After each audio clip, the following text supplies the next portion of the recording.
हाँ जी।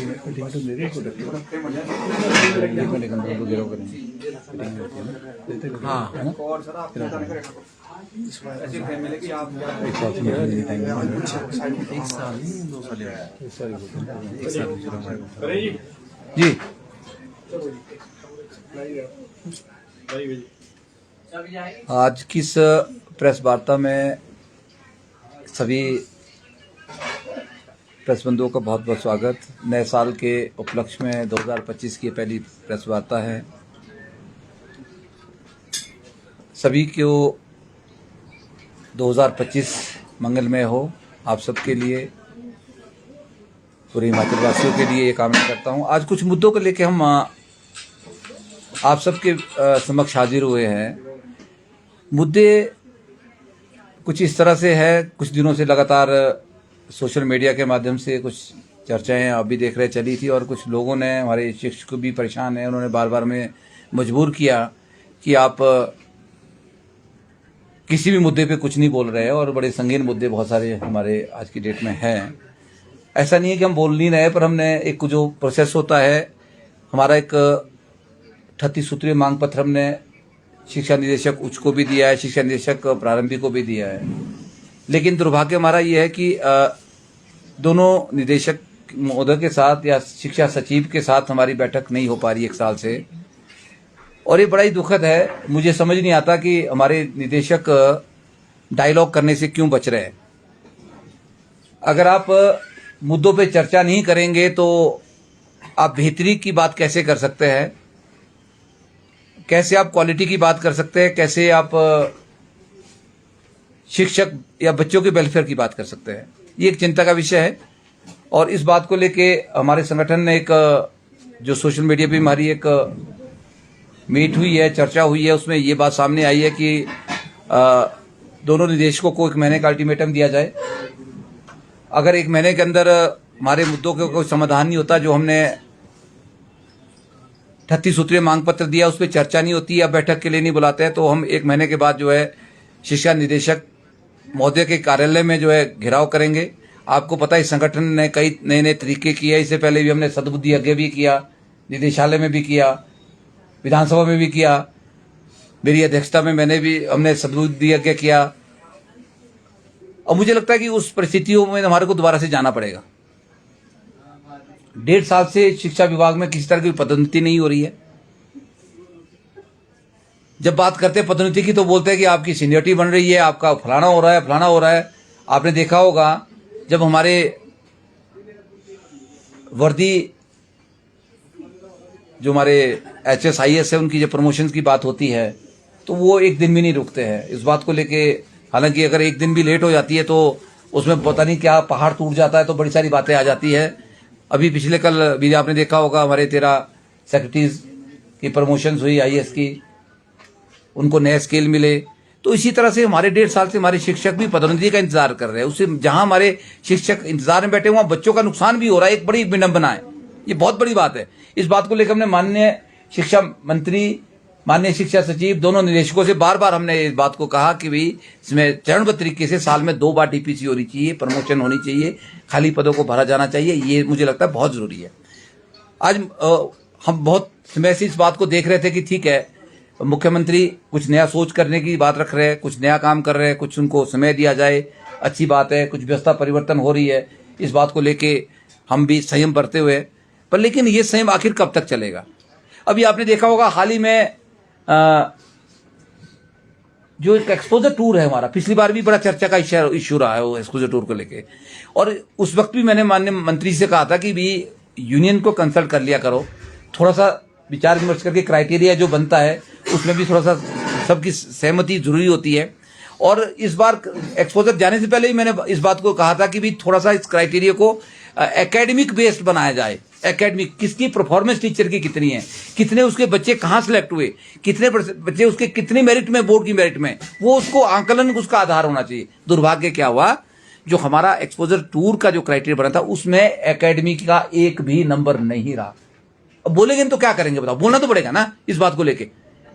किस आधार पे आप टीचर्स को एक्सपोजर दे रहे हैं, उसको 5 नंबर दे रहे हैं आपकी PhD और उसकी MPhil है। वो PhD MPhil से बच्चों को क्या फायदा होने वाला मुझे बताइए। 5 नंबर दे रहे हैं कि उसने ट्राइबल 8 साल रहा कि नहीं रहा, उससे बच्चों को क्या फायदा हुआ मुझे बताइए आप 5 नंबर दे रहे हैं कि आपको अवार्ड मिला कि नहीं मिला, उस अवार्ड से बच्चे को क्या फायदा हो रहा, मुझे इस बात का समझ नहीं आई अभी तक। अवार्ड कैसे मिलते हैं वो सबको पता है, पर अगर आप 5 नंबर को दूसरों के साथ कंपीट करेंगे तो फिर अवार्डी वाड़ी लोग जाएंगे या ट्राइबल वाले लोग जाएंगे आपके पास। 1 नंबर हो सकता है अवार्ड का। मैंने एक सजेशन माननीय मंत्री को दिया था कि अवार्डी टीचरों का अलग से कोटा फिक्स कर दो, 5 सीटें अवार्डियों के लिए दे दो, 5 सीटें ट्राइबल वाले के दे दो, या फिर उस नंबर को जो है 1 नंबर या 2 नंबर उसके लिए रखा जाए। 20 नंबर का टोटल आपका मार्क्स है और आपने 5 नंबर का क्राइटेरिया बना दिया, और आपके जिस टीचर्स के 100% मार्क्स है या 95% मार्क्स है, 98% मार्क्स है, उसको कुछ नहीं दे रहे आप, 1 नंबर नहीं दे रहे। जिसके 65 नंबर है वो भी बराबर है, बोर्ड के रिजल्ट 65% रिजल्ट है। जिस टीचर के 100% रिजल्ट है, उसकी 20 मेरिट है, उसका भी बराबर रख दिया आपने। तो वेटेज कहाँ दिया, कहाँ वो वेटेज रहा? तो इस तरह का क्राइटेरिया बढ़ाने से पहले, और हुआ क्या, 3 बार वो क्राइटेरिया चेंज हो गए।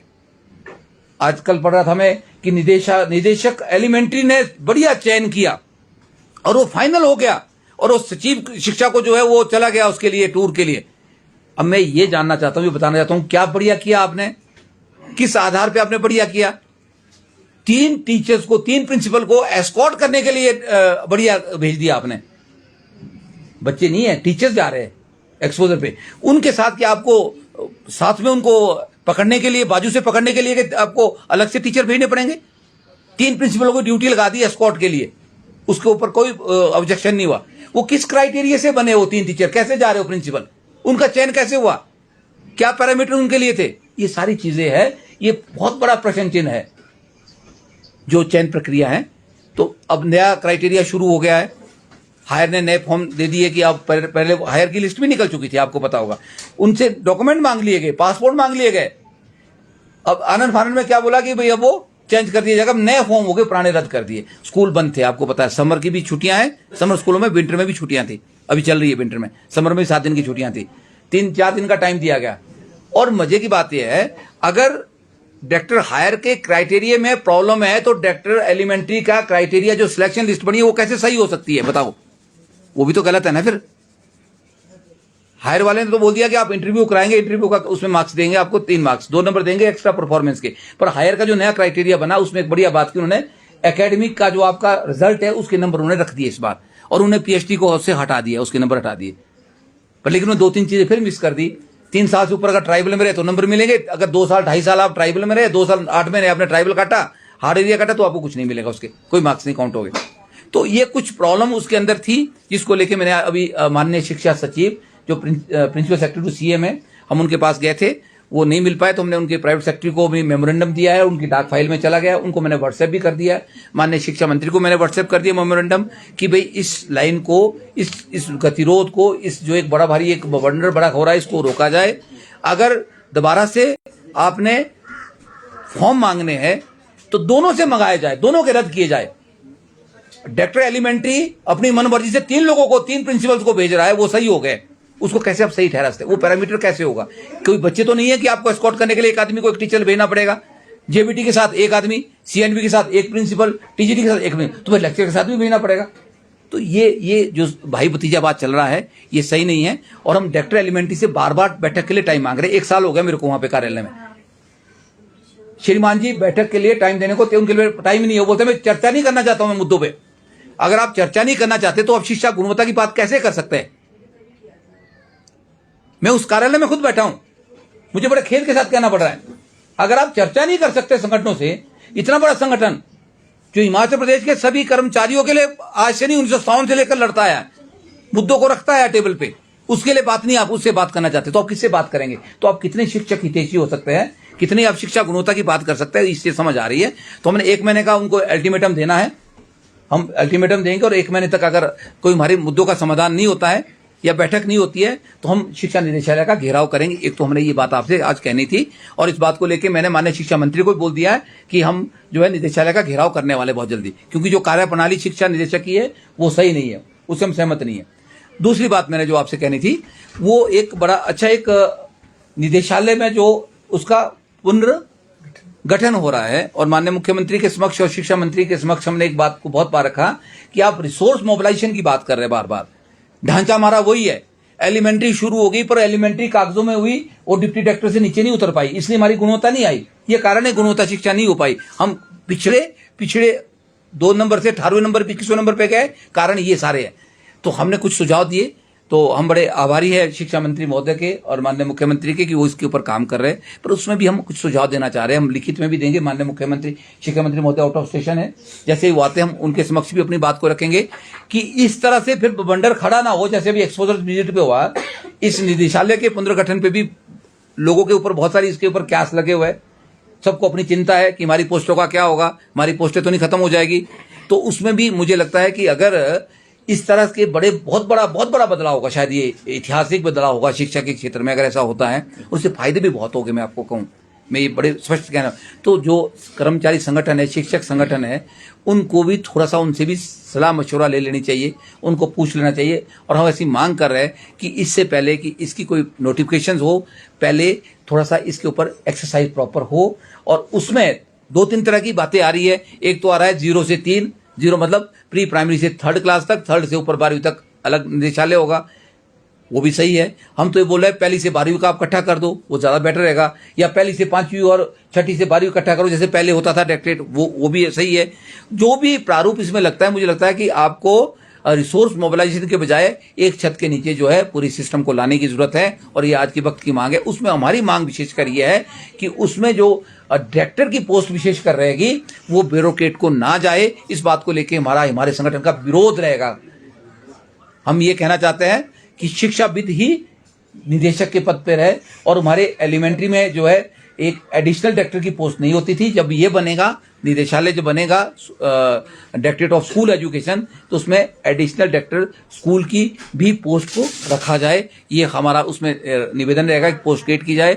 और इसमें कुछ और पोस्टें भी हो सकती है जिसको लेकर हम जो है सरकार के समक्ष रखेंगे। एक और बात, छुट्टियों को लेकर भी बात चल रही है। डीसी को पावर दे देंगे, वो पावर अभी तक नहीं हुई, बड़ा बवाल चला। ये हो गया थे, आपने भी मीडिया के माध्यम से आपने कवर किया होगा, छपा होगा। ये शक्तियां उधर दे दी, इतनी छुट्टियां उसको दे दी, इतनी डीसी के पास चलेगी, ये फाइनल हो गया। फाइनल कुछ नहीं हुआ।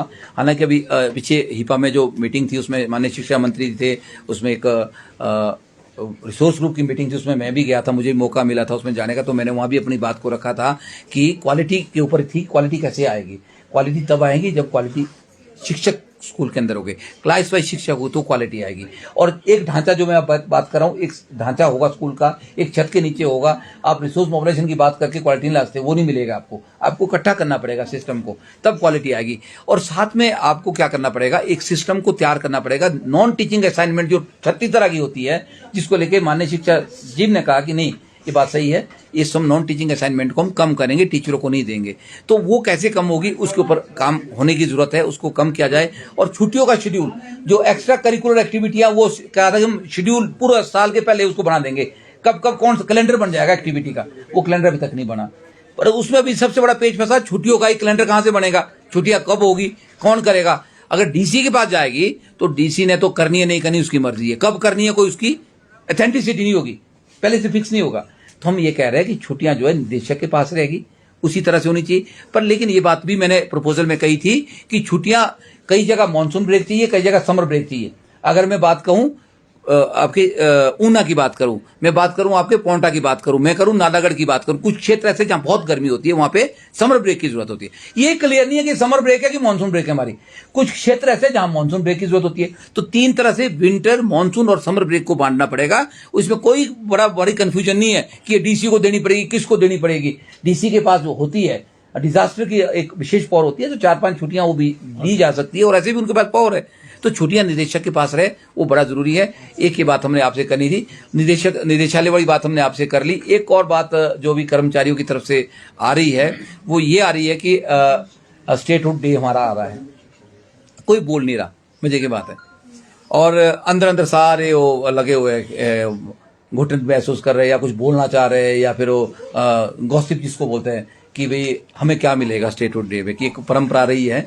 और मैं माननीय मुख्यमंत्री से आप सबके माध्यम से भी निवेदन करूंगा, और हम एक संयुक्त कर्मचारी महासंघ के बैनर तले भी हम एक बड़ा शिष्टमंडल माननीय मुख्यमंत्री से भी मिलने वाला है कि 25 तारीख से पहले स्टेटहुड डे को कुछ ना कुछ, जो हमारा अभी 11% हमारा डीए बकाया है, उसमें एक अगर किस्त कर्मचारियों को मिलती है तो, और कर्मचारियों की एक मांग भी है, उनकी एक जायज, उनका एक हक भी है।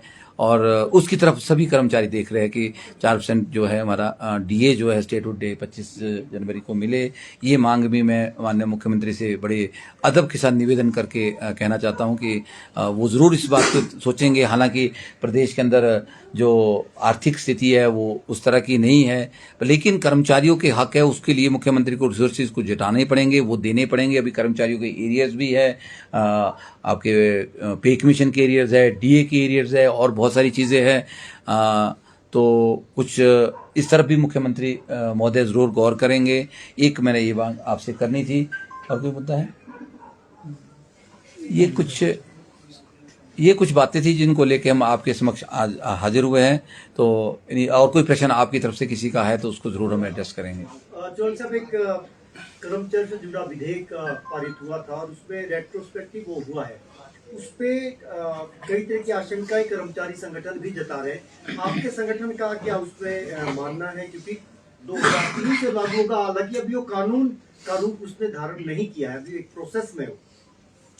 देखिए, जिस मुद्दे की आप बात कर रहे हैं वो लड़ाई भी हिमाचल गवर्नमेंट टीचर यूनियन ने through its president Virendra Chauhan, मैंने 1453 इसका कोर्ट केस नंबर है जिसमें आउटकम्स आई है। हमने कॉन्ट्रैक्ट टीचर्स को डेट ऑफ फर्स्ट अपॉइंटमेंट से सीनियरिटी देने का और फाइनेंशियल बेनिफिट देने की लड़ाई 2017 में लड़ी थी, जिसका निर्णय भी आया। इसमें और भी कई निर्णय आए हैं, कई तरह के निर्णय आए। इसमें एक HGT वर्सेस स्टेट ऑर्डर भी पास हुआ है जिसमें बहुत से लगभग 3000 TGTs को डेट ऑफ फर्स्ट अपॉइंटमेंट से seniority as well as finance, इनको 18 लाख रुपए एरियर भी मिला है और बेनिफिट भी इनको मिले हैं। मैं बड़ी खुशी के साथ इस बात को कह रहा हूं कि हमारे संगठन की अचीवमेंट है ये। आपने प्रश्न किया, इसका जवाब दे रहा हूं। अब वो थोड़ा सा एक उसके ऊपर एक दुविधा वाली है। लोगों को एक इंस्टॉलमेंट मिल गई है, कईयों को तीनों भी मिल गई है, कईयों को एक मिली है, और बाकी का क्या होगा, क्या वो रिकवरी होगी, उसके ऊपर क्या स्थिति होगी, और बाकियों की नहीं मिली है।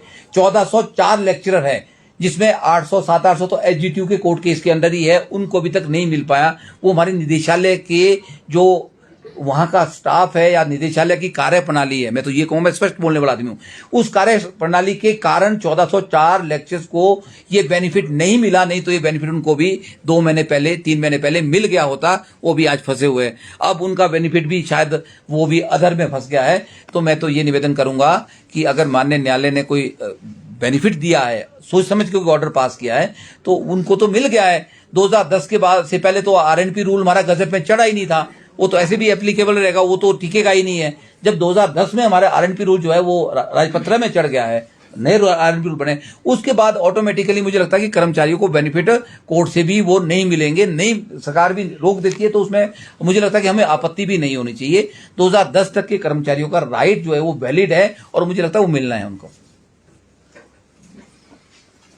Thank you very much. Thank you.